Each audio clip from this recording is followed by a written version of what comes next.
Assalamualaikum warahmatullahi wabarakatuh. Apa kabar semuanya anak-anak? Saya doakan semuanya mudah-mudahan dalam keadaan baik-baik saja ya dan tetap sehat selalu.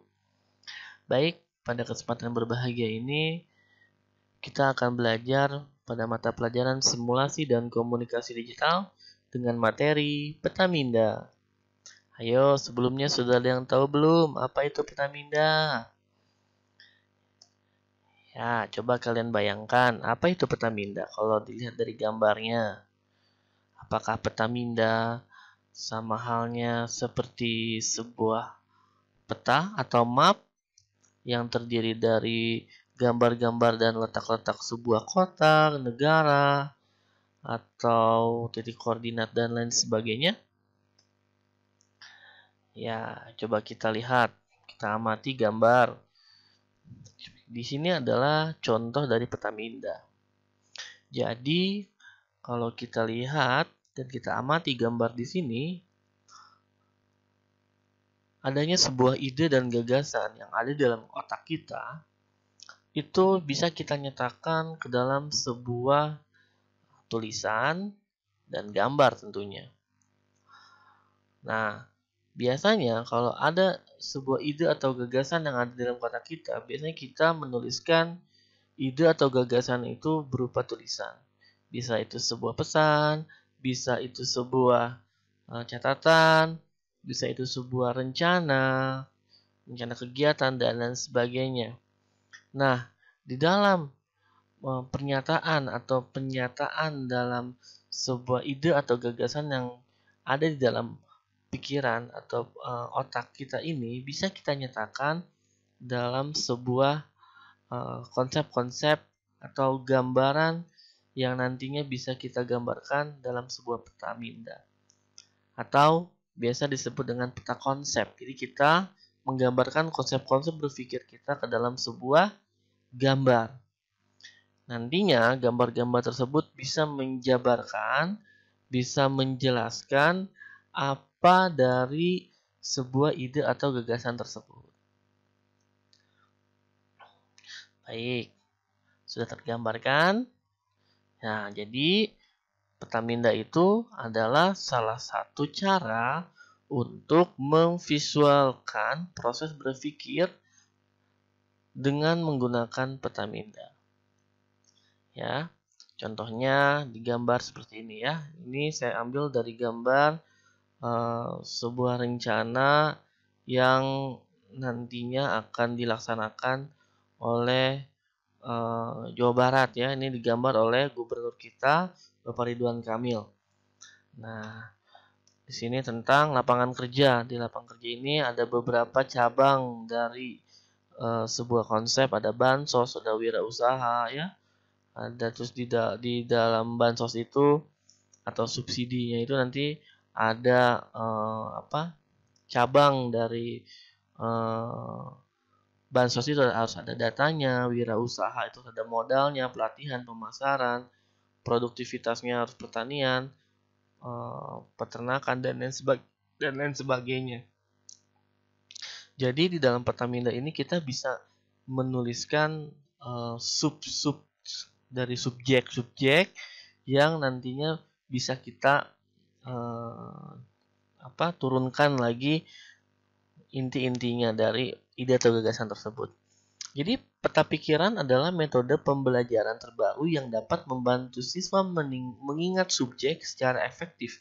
Ini adalah salah satu cara visual spasial dalam bentuk kecerdasan beragam multiple intelligence yang kini diterapkan dalam sistem pembelajaran di sekolah-sekolah. Nah, jadi saya harapkan dengan adanya materi Petaminda ini, nanti di saat kalian belajar, di saat kalian memecahkan sebuah masalah, kalian biasakan membuat Petaminda. Agar apa? Agar materi-materi yang kalian dapatkan itu dapat mudah kalian cerna, mudah kalian masukkan ke dalam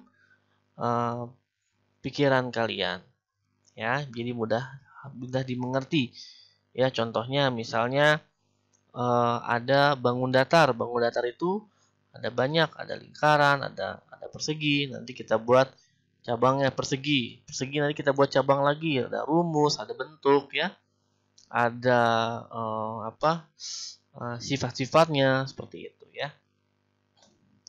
Nah, mengapa sih peta pikiran itu penting? Karena pertama, dengannya kita membuat peta pikiran, itu kita dapat menghemat waktu untuk belajar. Ya, yang tadinya kita membaca buku harus menghafal, dengan adanya peta minda ini kita bisa menghemat waktu untuk belajar dengan menggambarkan peta minda. Jadi secara garis besar, inti dari materi-materi yang kalian pelajari itu bisa kalian ringkas, bisa kalian gambarkan dan dituangkan ke dalam peta minda. Memfasilitasi pembelajaran tentunya ya, karena di dalam pembelajaran kalian itu harus ada fasilitas untuk menuangkan hasil dari diskusi kalian ke dalam bentuk misalnya bentuk gambar, bentuk tulisan. Nah, salah satunya itu menggunakan peta minda. Memperkuat ingatan. Ya, yang selanjutnya memperkuat ingatan. Kenapa memperkuat ingatan? Karena dengan menggunakan peta minda, kalian itu hanya mengingat atau mencerna hal-hal yang inti-intinya saja, atau hal-hal yang hal-hal yang penting saja ya. Jadi inti-inti dari materi yang kalian pelajari itu kalian tuangkan dalam peta minda. Dengan begitu kalian akan paham maksud dari materi tersebut yang kalian pelajari itu seperti apa sih ininya, jalannya gitu ya, rumusnya, maksud tujuannya kemana gitu. Nah, dengan menggunakan peta minda juga dapat menginterpretasikan ide-ide, gagasan kalian, rencana kalian ya. Misalnya kalian punya rencana atau kalian punya sebuah ide atau gagasan di dalam suatu diskusi, bisa kalian gambarkan menggunakan peta minda dan kalian bisa dengan mudah menjelaskannya, maksud dari materi atau inti dari diskusi itu ya. Nah, sejarah peta minda itu dikembangkan oleh Tony Buzan ya pada tahun 1974. Berdasarkan cara kerja otak kita dalam menyimpan informasi, hasil penelitian menunjukkan bahwa otak kita menyimpan informasi dalam sel-sel saraf dalam bentuk cabang-cabang, sehingga bila dilihat sekilas akan tampak seperti bentuk pohon dengan cabang-cabang dan rantingnya. Jadi kalau kita lihat, kalau kita gambarkan, ya peta minda itu seperti sel-sel saraf. Ya, jadi makanya disebut dengan peta minda atau mind map. Karena bentuknya itu seperti sel-sel saraf otak kita. Peta minda membantu kita untuk memahami suatu hal yang kompleks. Cukup dengan satu gambar. Sifatnya yang divergen dan membentuk cabang dan ranting dalam bentuk hierarki. Membantu kita secara alami dan pelan-pelan membuat peta pemikiran tentang suatu hal. Jadi ada suatu masalah-masalah atau materi-materi yang sifatnya kompleks dan yang harus membutuhkan ekstra pemikiran yang yang tinggi gitu ya, tingkat pemikiran yang tinggi, dan kita harus memecahkan masalah tersebut, maka kita bisa menggambarkan masalah-masalah tersebut dalam bentuk peta minda. Agar apa? Agar nanti kita bisa menemukan solusi-solusi yang nanti bisa ditemukan gitu ya, yang bisa dipecahkan dengan solusi-solusi kita. Jadi kita jabarkan, kita pecah-pecah tuh bagian-bagiannya gitu ya, seperti itu. Nah, manfaat peta minda, pasti kita membuat suatu peta minda ada manfaatnya nih. Apa aja sih? Pertama, merangsang bekerjanya otak kiri dan kanan secara sinergis. membebaskan diri dari seluruh jeratan aturan ketika mengawali belajar, membantu seseorang mengalirkan gagasan tanpa hambatan, membuat rencana atau kerangka cerita, mengembangkan sebuah ide, membuat perencanaan sasaran pribadi, meringkas isi sebuah buku, menyenangkan dan mudah diingat ya. Karena dengan adanya peta minda ini kita bisa mengkreasikan, misal bisa diwarnain, bisa kita membuat peta minda seperti pohon, terus bisa macam-macam nanti bentuknya menarik-menarik ya.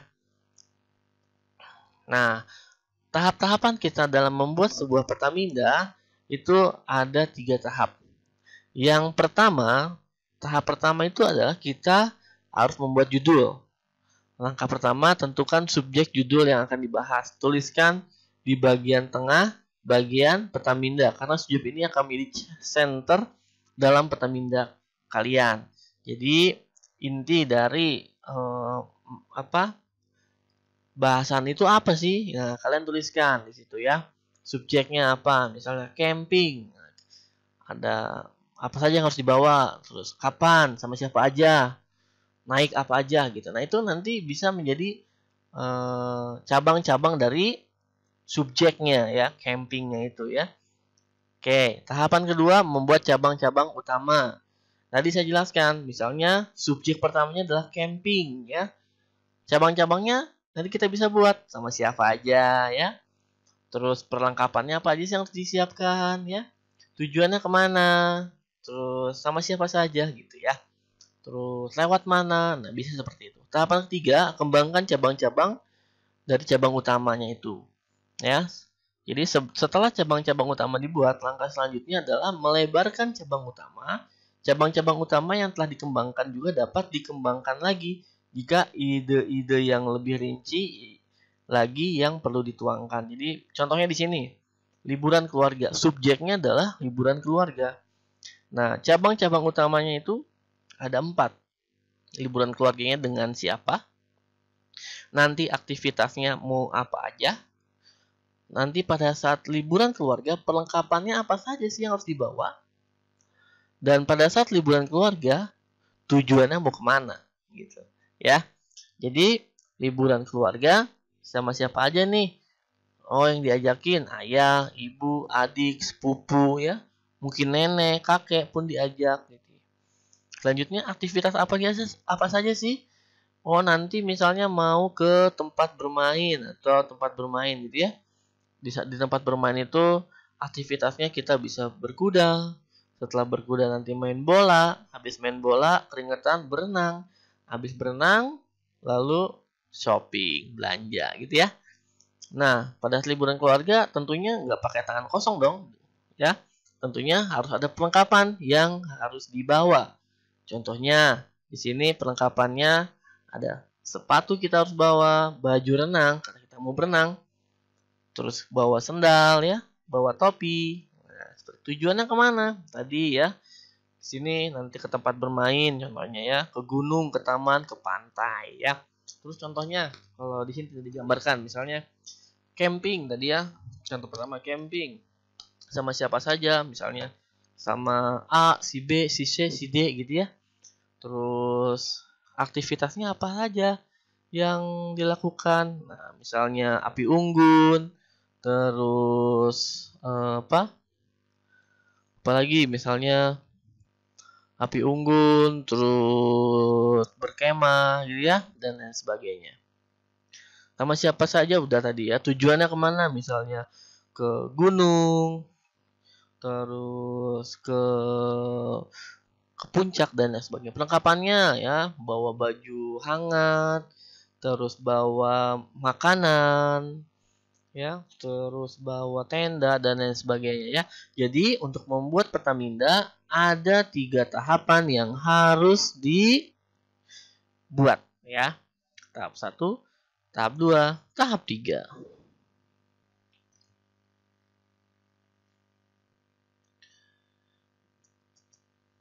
Baik. Ini contoh-contoh dari mind map.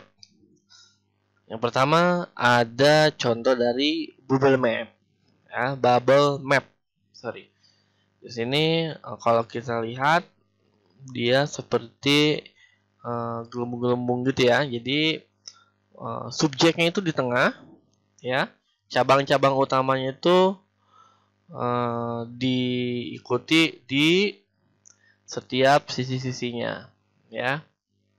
Di sini contohnya ada form of energy, ada sonic energy, mechanical energy, thermal energy, dan lain sebagainya. Di sini terus ada sub cabang utamanya, ya. Ini digambarkan, ya, sebuah gambar, bukan sebuah teks lagi atau sebuah subjek teks lagi. Jadi ini enaknya ya ringkas dan kita bisa menjelaskan tentang form of energy ini dengan pemahaman-pemahaman yang sudah kita pelajari tentunya. Jadi bubble map ini adalah salah satu bentuk mind mapping yang umumnya menggunakan kata-kata deskriptif dan penjabarannya dari tiap konsep. Itu contoh dari bubble map. Contoh berikutnya adalah double bubble map. Jadi bentuknya sama seperti bubble map. Yang membedakannya apa? Yang membedakannya itu adalah ada pembanding antara bubble map 1 dan bubble map 2 contohnya, ya. Di sini contohnya ada spider, ada laba-laba, dan kelelawar, ya. Nah, di setiap bubble map spider dan kelelawar ini dan di batch ini, jadi kita bisa membandingkan. Contohnya kalau spider itu mempunyai racun, ya. Terus dia membuat jaring, ya. Dan kesamaannya itu, pembandingnya itu mereka itu pun punya superhero, ya. Kalau Spider-Man, Batman itu Batman, ya. Dan dia juga hitam, ya. Walaupun laba-laba juga ada juga yang warna selain hitam, ya. Terus dia sama-sama yang memakan serangga, ya. Terus kalau Batman, kalau kelelawar dia bisa terbang, ya. Terus makan makan buah juga, ya, dan lain sebagainya. Jadi itu double bubble map. Jadi adalah sebuah mind mapping yang umumnya digunakan untuk membandingkan beberapa konsep sekaligus. Itu contoh peta minda dalam bentuk double bubble map. Selanjutnya peta minda dalam bentuk circle map adalah sebuah mind mapping yang umumnya menggunakan skema yang berbentuk bulat yang di dalamnya berisi berbagai konteks pengetahuan.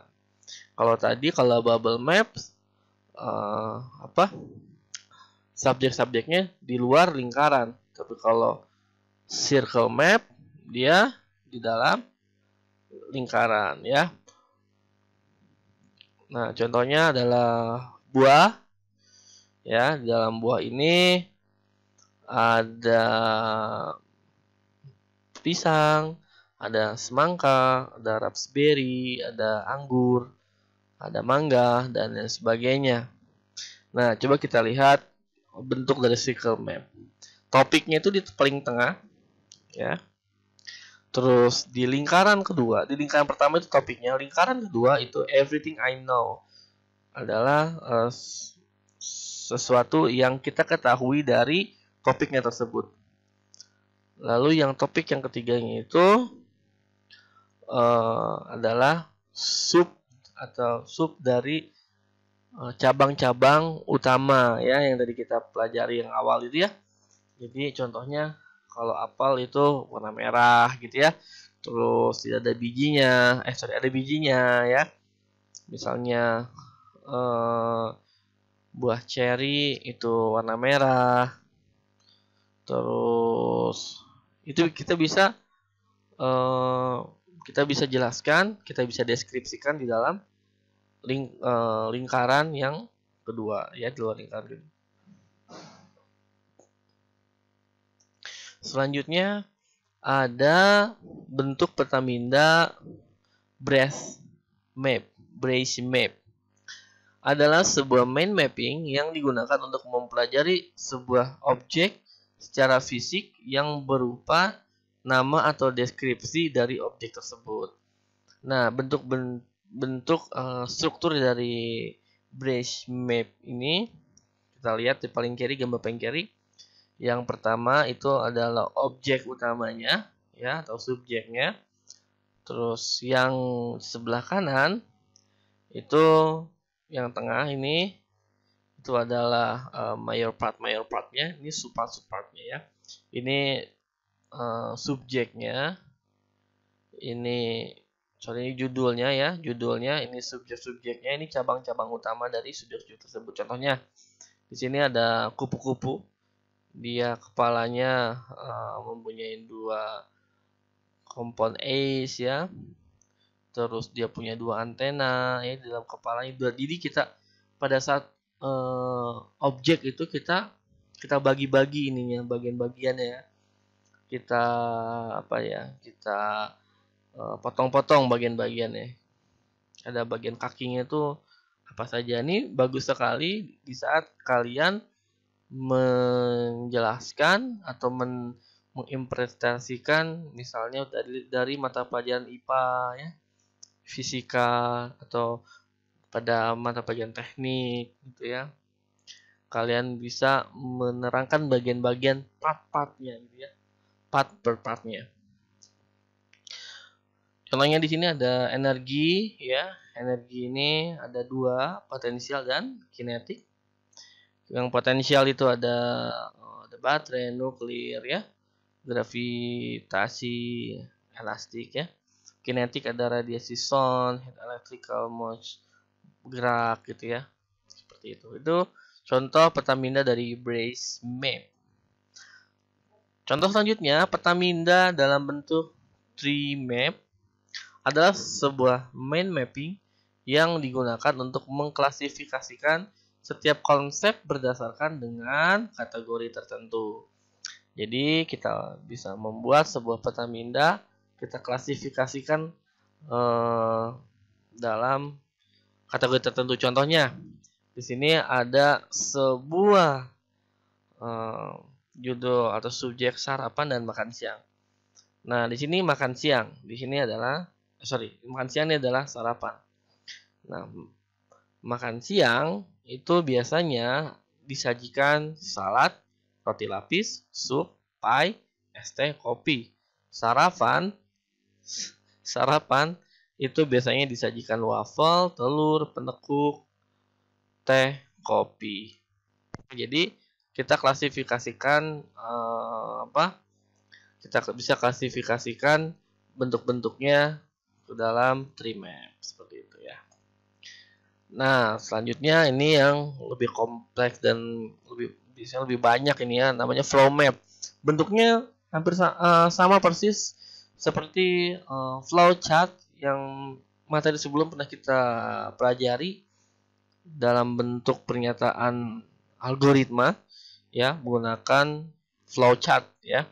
Nah, flow map ini apa sih? Adalah sebuah mind mapping yang digunakan untuk membuat sebuah urutan dari suatu proses, ya.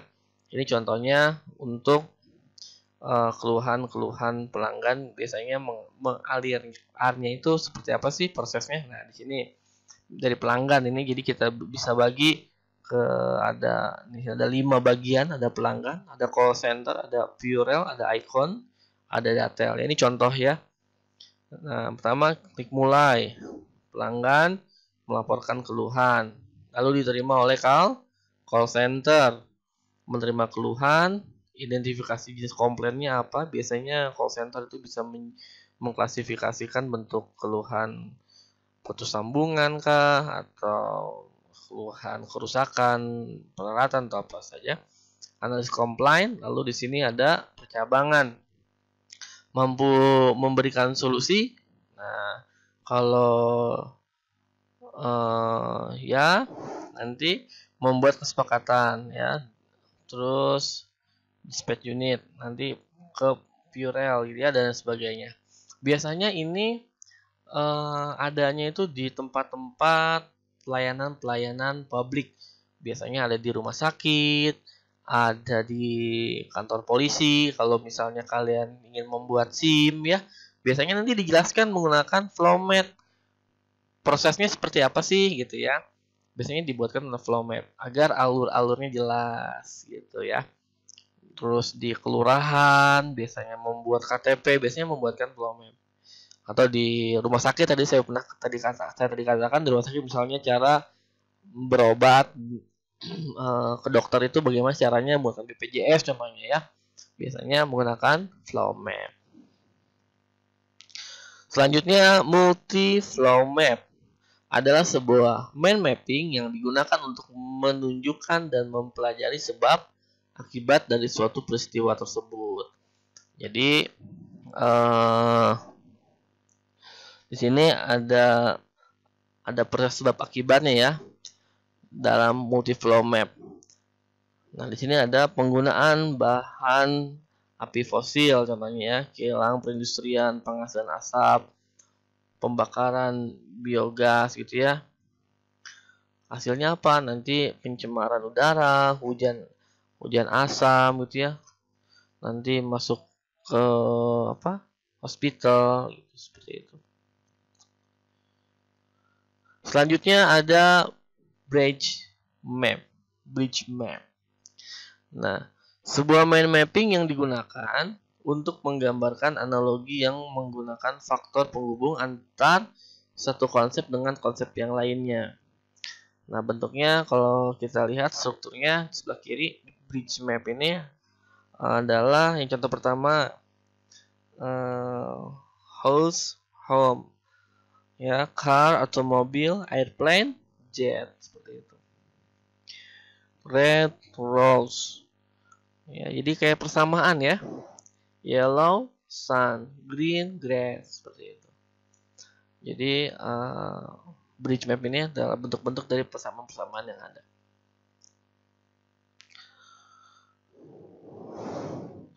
Oke, mungkin itu saja yang bisa saya jelaskan tentang peta minda. Mudah-mudahan apa yang tadi saya jelaskan bisa bermanfaat untuk kalian dan kalian bisa memahami tentang materi peta minda yang tadi saya jelaskan. Untuk itu tidak bosan-bosannya saya